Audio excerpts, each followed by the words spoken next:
Welcome to Heads Up HR, the podcast from QuestCover, bringing you the latest HR insights, legislation updates, and practical advice to keep your business compliant and your people supported. No jargon, no stress, just advice you can actually use, and the chance to be part of a workplace community that's learning and growing together.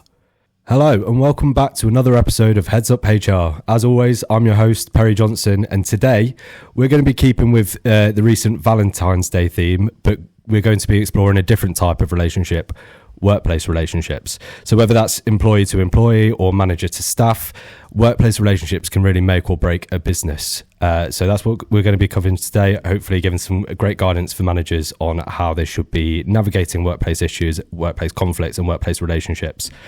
But before we dive into that, I'm very excited to introduce a new guest to the podcast. We've got the wonderful Sophie Branner here. Sophie works with us as a HR consultant here at Quest. So, yes, Sophie, how are you today? I'm good, thank you. And thanks for having me on the podcast. No problem. It's wonderful to have you. So would you be able to give our audience just a little bit of background on yourself, your experience? Yeah, of course. So I actually started in retail and worked my way up into an operational role. I was a manager of up to 45 people. But one of my favourite aspects of that was HR. So I decided to do my CIPD level 5 and haven't really looked back from there. So I have experience in the public sector, call centre, which was a bit of an eye-opener and expanded my HR knowledge, into construction, and then now working for Quest, who support and advise various different sectors. All of those industries and more. Exactly that. That's quite a mix of things. What was it about HR that got you most interested? You say, I feel like a lot of people, I started out in retail and I haven't gone into HR side of things, but I feel like a lot of people want to avoid HR as much as they can. So yes. What got you interested in it? I really enjoyed the people management. I had a really good relationship with my team, so it probably made it easier. Yeah, 100%. It's not always been plain sailing coming into HR from that, but I think for me, I can see it from both sides as the frustrations sometimes managers have to then advising as a HR, so can relate. On both levels. Yeah, exactly, especially when giving advice. Brilliant. Yeah. So, in your experience then in managing people and workplace relationships, what would you say are kind of the biggest issues that you see in terms of workplace relationships and how they're navigated? Because I feel like it's easy to say, a manager to staff, but you have all different kinds of managers. In my experience, I've had some managers that are micromanagers wanting to watch everything I'm doing, and some managers who are more like a friend to you than a manager. But I feel like there's probably issues with both, or the potential for issues with both aspects. So what would you say kind of the most common pitfalls? Yeah, and I think not one size fits all. Yeah. What might work for one team might not work for another. So, when I was in my manager's role, when I was on the women's wear department, was a very different role to when I was operational. Yeah. Just different working relationships, how those employees like to be spoken to. So I think it's hard, isn't it? It's not a one size fit all. And we also see the relationship breakdown between colleague and colleague. And I know that was one of the questions that's been brought in today about how you deal with that. Yeah, I suppose it helps when you're giving advice to be able to relate to the person on a personal level more so than just kind of giving them the general advice or what the law states. I mean, that's kind of the purpose behind this podcast, is to give more bite-sized guidance, more actionable and less jargonful guidance to make it easier for people to action. But speaking of advice, we do have a user submitted question that I was hoping I could get your advice on. So we've had a user write in to say that, as a manager, how can I handle it when two team members who normally work well together start having personal conflicts? What's the best way to resolve the situation without taking sides or making it worse? And I think that's probably quite a common issue that businesses face, the kind of breakdown or sudden breakdown of relationships. So what would your guidance for that? Yeah, absolutely. So this is something that we advise on fairly regularly. Yeah. And I have actually got some top tips for this situation. So first of all, early identification of the issue. So do you notice a change in behaviour, a change in dynamics? Is there reduced communication? So is it a lot quieter, for example, than it has been before? Are there colleagues avoiding each other or avoiding managers? A sudden drop in motivation or a decrease in productivity can also be another way of identifying it. And how would you kind of noticed, because managers a lot of the time are very busy, focused on their day-to-day work, the overarching goals of the business. Do you find that people struggle to kind of watch their team in that close of regard to notice those kind of shifts early? Yeah, absolutely. And for managers, I think this is where it's important to get to know your team. So you would notice these changing dynamics. And I know where there's a wider or bigger team, it's not always possible. No. However, there are other ways that you would identify that behaviour change, such as the decrease in productivity, silence maybe when the manager walks through. It could also be another indicator. Somebody starting to be late or increased absence is another way that you can identify. Even up to the way they respond to you can become quite defensive in emails, putting exclamation marks. So there's lots of ways it can be shown. And getting it early is key, so that we don't progress to get informal. And also you don't want to ignore the problem, because that then itself can cause lots of issues. And I advised on a case a couple of years ago where they just let it continue, and then when it came to managing, the employee said, well, I've always done it that way. So it gets really hard to then manage that situation. And now a word from one of our partners. We are proud to partner with Quest on this episode of Heads Up HR. At Ayrshire Chamber, we are passionate about helping businesses grow with confidence, and that includes making sure employers have access to the right HR and health and safety support. Through our partnership with Quest, our members can tap into expert advice, resources and guidance that makes managing people simpler, safer and smarter. It's great to see Heads Up HR helping businesses across the UK do just that. To find out more about how we can support businesses like yours, visit www.ayrshire-chamber.org. If you don't nip it in the bud. Yeah, absolutely. So my first tip is early identification of the issue. Now, in the case of this question, they obviously have already identified that they normally work well together. So from there, we do talk about the practical steps. So act early. As soon as you can see that there is an issue arising, don't ignore the tension and just hope that it gets away. We've all been there. And just think it will be all right. They'll deal with it because they've been friends before, and sweep it under the carpet. And actually, that's not necessarily the case. Stay neutral and objective. We don't want to go in there and presume and take anyone's side in this, even if we think that's the case. We should not be doing that. We should avoid any assumptions. In the first instance, would you say that it is best to pull them for kind of an informal chat, not something that's necessarily kept on record? Yeah. So I get them informal, individually to start with. I might take note of it, but not nothing I would necessarily be sending out, just so that I have a record that I've had that conversation. Just in case it does progress any further. From there, you're going to clarify the core issues, what's going on. So, Parry, I've noticed this. Can you talk to me? You noticed my poor behaviour. Yeah, exactly that. And with any, initial situation, when we have a grievance, we're trying to deal with it informally in the first instance. So, actually, from those individual conversations, can we agree a mutual resolution? So that could be mediation. It could just be a respectful discussion between both of them with the management present, and then you can agree actions collectively and together. It's also an opportunity for the manager then to reinforce the standards and expectations of what we would expect going forward. And the most important thing is to follow up. So don't just think, great, they've had that conversation, it's all done. I would definitely be checking in, is everything okay? Has everyone agreed and done what they've said they're going to do?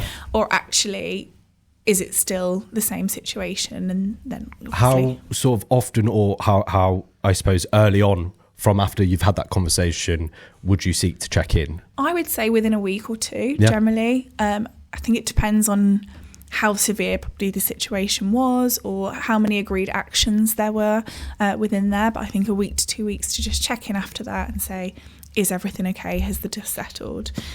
In some cases, it does not always settle. Okay. And one of the things I want to talk about is, if it doesn't settle, what do we do from there? Because again, I've seen it previously where we've gone, let's just have another mediation, or let's have another informal discussion. Even though it didn't work the first time. So what's going to change to make it work the second time. Yeah. And actually, I've had a situation where someone's had 4 mediations now. Wow. It's definitely not going to work. Okay? It's not There's going to something plan. more going on here, and then actually, that's where you can start considering that formal route. Yeah. So do you want to talk a bit more about the formal route that you would go down in that instance? Yeah, absolutely. So in the instance where we are unable to resolve informally, we'd go down a formal route, which is likely to be a grievance. Where that grievance come from, obviously, if we've got 2 people, it might be that you've got 2 grievances that you have to investigate formally, and they obviously will get a formal outcome from their grievance in line with the company policy and procedure. Yeah. If informal resolution doesn't work, like I said, don't keep trying it. If serious allegations have been made in an informal discussion, don't deal with it informally, progress it to formal. If there's a health and safety risk, such as someone threatening somebody, we're not going to deal with that informally either. And if one of them within that meeting does say, actually, I want to raise this formally, then again, you have to do so in line with the company policy and procedure. Another one that comes up quite regularly is, what if someone says, I've got this issue, but I don't want you to do anything about it? Yeah. Have you heard that one?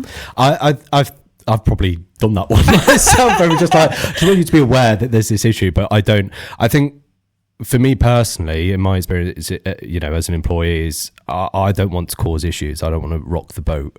And I think a lot of people have similar cases. Now, fortunately, I've never had anything serious happen. I feel like I probably would raise it if it was serious. But, minor grievances, minor little complaints about people.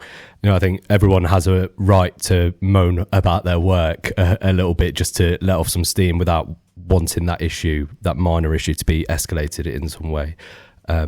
But yeah, what would you recommend in those cases? Yeah, so just because an employee says they don't necessarily want anything to do doesn't mean that we shouldn't. So again, back to what I said before, assess the seriousness of the concerns. If they are saying something that you think actually this relates to bullying or harassment, we're not going to just not deal with it and brush it under the carpet. If you feel like it is appropriate to take more formal action, then you can do so. If you're unsure, speak to HR, your management. Ooh, is that, sorry, I was just wondering, is that with or without the, so say if an employee comes to you and they say, they just have a little moan about it and they say, I don't want to make an issue out of this. Do you need their permission to escalate that to an issue, or are you okay to just go ahead and do that anyway? Yeah, due absolutely. To the severity of it? So no, if we have a duty of care as employers, and actually if we feel like the allegations or the concerns are serious enough, then we should deal with them, because what happens in the long run then, that employee leaves and we've made them, that's because of how they felt, and then you're at risk of a potential claim because we didn't say anything, and they might come back and say, well, you didn't do anything, and although you're going to say, well, you said not to, it's still a sticking point. So again, assess the concern, assess the allegation, and then decide what is appropriate. And actually taking no action might be appropriate, but again, I'd be taking a note of it and keep an eye on it. Absolutely. See how it progresses. Yeah, exactly absolutely. that. So I do have some little do's and don'ts for you if you want me to help. Yes, please. I would love some do's and don'ts. So this is all in regards to working relationships. So let's start with some do's, and I'm probably going to say some of the same words over and over again because it's all about consistency and communication. Brilliant. So my first one is around communicating clearly. 9 times out of 10, Perry, grievances are raised because communication hasn't been clear or it's just not existed from the manager or from the company. So you can just do this by setting out clear expectations. It could be KPIs, it could be deadlines, even clear job descriptions can really help with that. One-to-one meetings, clear and transparent about change. We know change can be very emotive, so communication through periods of change, even more important. So that is number 1, communicate clearly. Number 2, building relationships. Again, we've touched on this a little bit. Again, I know it's not always possible to have necessarily close work relationships with everybody, but it is good to know how your employees work. As we mentioned before, there's some people that micromanage and some people that stay. And also beyond that, I suppose you get some, say there's a manager and they have 2 employees underneath them, let's simplify it, but they get on really well on a personal level with one employee and the other one is not really their cup of tea so much.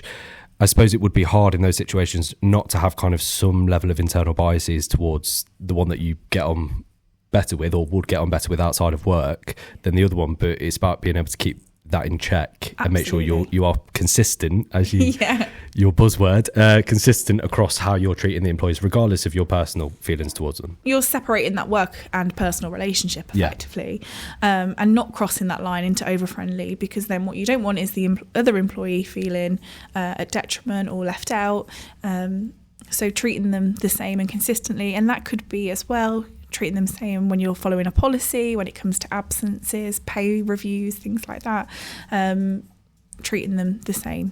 And as I've already said, separating that kind of work and personal relationship, and that was in my build relationships. It's also important to not cross the line and be over friendly, because how difficult is it then that you might have to, say, discipline that employee or have that difficult conversation.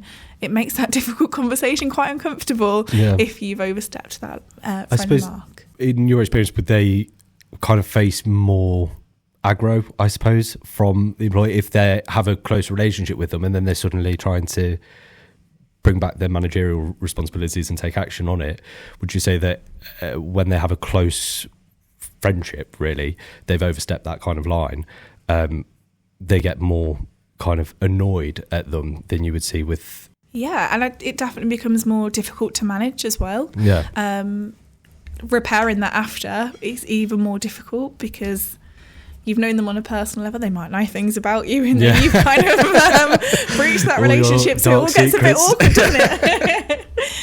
The next one was around showing mutual respect. So being professional, listening to opinions, don't use bad language, again, overstepping that mark. Back to the consistent word, follow fair and consistent processes, and obviously ensure that we are following company processes and policies, but that we are doing that consistently. Provide and accept feedback. So I know when I first started being a manager, I hated getting feedback, right? But you just have to learn to take it. You're given it, so you should be able to take it as well. And not all feedback's bad. I think we go, feedback is going to be negative. We should also make sure that we are giving good feedback. It's so easy to focus on the negative sometimes. Yeah, but to give it constructively. Absolutely. And as you say, I think sometimes managers could do with a bit of constructive criticism from their teams on how they, or as you say, employees are all different. So what they would want from a manager could be different, and communicating that to their manager, then they should be able to action that, again, in a way that's consistent and not, specified to that particular employee, but something that accommodates their type of personality, I suppose. I remember one of the first things I had to do, like we used to do these like manager days. This was about 15 years ago now. But one of the first activities I had to do when I was 18 was stand in a line opposite somebody and give them a piece of negative feedback and a piece of positive, and it was so daunting. I imagine. Yeah, I don't think we would do that anymore. No, HR would have something to say. Yeah, absolutely. So the next one is around maintaining that professional boundary. So keeping personal and working relationships separate. It can be difficult to manage, like we've just said. Once you've crossed that line, how do you have that difficult conversation with your friend that you might have gone to the pub with over the weekend, and now you're all, having a talk with them about absence or whatever it might be. And then my last one is around leading by example. Yeah. So honour commitments, do what you say you're going to do. And my last point was on that one, consistency is key. Yeah. Consistency. Absolutely. I think that's the main thing about work relationships. And as you say, early action, making sure that you're on top of things well in advance, so that when things escalate, hopefully you can avoid that escalation by coming in early. But and I think the thing is if you don't deal with it early, it actually impacts other employees, other colleagues. So you think it's just the one employee you're having that issue with, but actually if they see that behaviour and it's accepted, it creates a pattern then, doesn't it? They're going to start doing that too. So or pushing it slightly further. You see where the boundaries are with other people, and then you think, I'll push them to there, and then maybe push them a little bit further, and then it can soon get out of control, I'm sure. So on to my don'ts. Onto your don'ts. Oh wow, yes. Let's go to the don'ts. You did nearly forget, didn't you? I did nearly forget. Yeah, so many do's. There's so many do's. So don'ts. Don't use your authority to misuse your position. Have you had that before? I haven't had that personally. I haven't. At least I don't think I have. Or maybe I've got rid of that in my mind. Those bad experiences in the past, I've got rid of them. But I don't think I've ever had any bad experiences with a manager to that extent? Okay. So unfortunately, it is something you still see. Yeah. Do as you're told. I'm your line manager. And it could be deemed as bullying. Yeah. You know? So take a step back. Are they refusing because they don't want to do it, or is it because actually they don't understand what you're asking them to do? Yeah. It's not the best way to get the best out of your employees. And it can sometimes happen, I understand, due to management stress, workload, but behaving this way doesn't fix it. That employee is then going to become stressed, and it's kind of like a circle, isn't it then? It's all going to keep continuing. And remember, once a relationship's fractured, it's quite hard to repair. Yeah. Don't withhold important information. So lack of communication damages trust. I've already said 9 times out of 10 grievances are due to the lack of communication. And I remember back when I was an operations manager, I had a really difficult employee that scared the life out of me, right? Wow. And I really didn't want to communicate with her because she did terrify me. But actually, after having quite an upfront conversation with her, we had a really good relationship, and it turned out that actually all it was down to communication. She'd like to know why things were happening, why things were changing, and that's as simple as it was. So I was like, this is a really big, scary situation. That wasn't a big, scary. Once that barrier is broken down, it's taken that step to break that barrier down. And we have to remember, it is scary sometimes if you're a new manager having these new conversations. Yeah. Don't ignore any concerns. We've talked about it a couple of times, so it gets harder in the long run. The longer you leave it, don't sweep it under the carpet, and don't show favouritism. So, we don't want to be treating one employee differently to another one. I know it happens, right? You might have one employee who does everything for you, does all the extra hours, does all the additional tasks, all the tasks that people don't want to do. So print this off for me. Exactly that. So the final points really on the avoiding favouritism and the don'ts is rotate any opportunities, encourage openness and feedback. That word again, consistent, follow the processes and procedures, and it all again loops back to the do's and don'ts. Yeah. Well, that's a lot to think about. It's a lot more. It's a topic that kind of workplace relationships can be as complicated as you want to make them out to be. It's different managers, different employees. It's all on a one-to-one basis. But then I suppose in the grand scheme of things, it is just about, as you say, early intervention, consistency, communication, and just generally trying to develop your relationship with your team, not just seeing them as, they're my employees, they're separate to me. Engage with them. You are in their team with them as well. So it's important to have that relationship with them, but obviously, as we've discussed, not to overstep the lines. So do you have any concluding thoughts before we wrap up this episode? Well, first of all, that was a great summary of everything that we have just It shows I've been paying attention. You have. I'm very impressed. I think for me, it's about encouraging open communication. A lot of these issues do come back down to the buzzword of communication, and they arise because people don't feel like they can come forward. So building that relationship, having that openness definitely helps with promoting workplace relationships. Yeah. And if anyone listening is having troubles within their own workplace with workplace relationships with particular employees or conflict that's arising, you can always reach out to us here at Quest. If you just email us in hello@questcover.com, then we'll be able to assist you with managing those tricky employee and manager relationships. So thank you. I want to say a big thank you to you, Sophie, for joining us. It's been brilliant having you. I'm sure we'll have Sophie on another episode of the podcast in the future. But for the time being, thank you, everyone, and we'll see you soon. That's all for this episode of Heads Up HR. Thanks for joining us. Be sure to follow and share the podcast, and we'll be back soon with more HR updates and insights from Quest Cover.